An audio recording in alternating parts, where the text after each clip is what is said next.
নমস্কার বন্ধুরা, যোজনা হেল্প বাংলা চ্যানেলের আরও একটি নতুন ভিডিওতে আপনাদের সকলকে স্বাগত জানাই। রাজ্যের সরকারি কর্মীদের জন্য রয়েছে বিরাট খুশির খবর।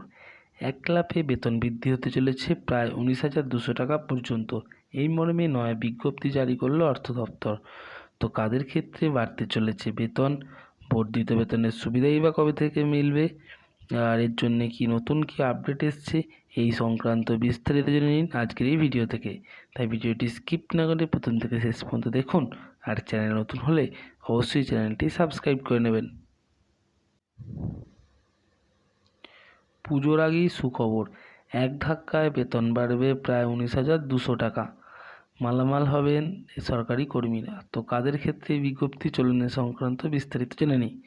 উৎসবের মরশুম শুরু হওয়ার আগেই সরকারি কর্মীদের জন্য দারুণ একটি সুখবর।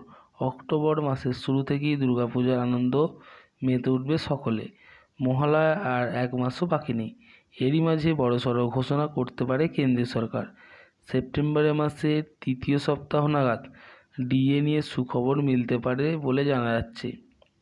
চলতি বছর শুরুতেই কেন্দ্রীয় সরকারি কর্মীদের 4% মহার্ঘ ভাতা বাড়ানো হয়েছিল। বর্তমানে তারা এখন 50% হারে ডিএ পাচ্ছেন, অর্থাৎ মহার্ঘ ভাতা। তবে নিয়ম অনুযায়ী বছরে দুবার ডিএ বাড়ানো হয়। সাধারণত মার্চ ও সেপ্টেম্বর মাস নাগাদ এই ঘোষণা করা হয়। তবে এখন শোনা যাচ্ছে চলতি মাসের তৃতীয় সপ্তাহে কেন্দ্রের তরফ থেকে সুখবর দেয়া হতে পারে। কেন্দ্রীয় সরকারের তরফ থেকে তবে এখনও কিন্তু কোনো অফিসিয়াল কিছু জানানো হয়নি। তবে গুঞ্জন শোনা যাচ্ছে যে এবার 3% থেকে 4% পর্যন্ত ডিএ বাড়াতে পারে সরকার। মহার্ঘ ভাতা বৃদ্ধির এই ঘোষণা যেই দিনই হোক না কেন, সেটা জুলাই মাস থেকেই কার্যকর হবে। অর্থাৎ নোটিশ পরে জারি করা হলো, কিন্তু আপনি যে বেতনের সুবিধা সেটা কিন্তু 1 এপ্রিল থেকেই পাবেন। আর বকেয়া মাসগুলির টাকা পরবর্তী সরকারের তরফ থেকে মিটিয়ে দেওয়া হবে বলে এও জানানো হচ্ছে। কেন্দ্রীয় সরকারি কর্মীদের ডিএ বাড়ানোর পাশাপাশি অবসর কেন্দ্রীয় সরকারি কর্মীরাও সুখবর পেতে পারেন। চলতি মাসেই তৃতীয় সপ্তাহ নাগাদ তাদের পেনশনের ক্ষেত্রে ডিআর ঘোষণা করা হবে।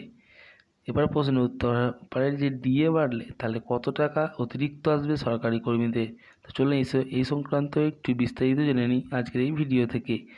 বর্তমানে যেহেতু কেন্দ্রীয় সরকারি কর্মীরা 50% হারে ডিএ পাচ্ছেন, সেই কারণে যত পরিমাণ ভাতা বাড়ানো হোক না কেন তা ফের 0 থেকে শুরু হবে।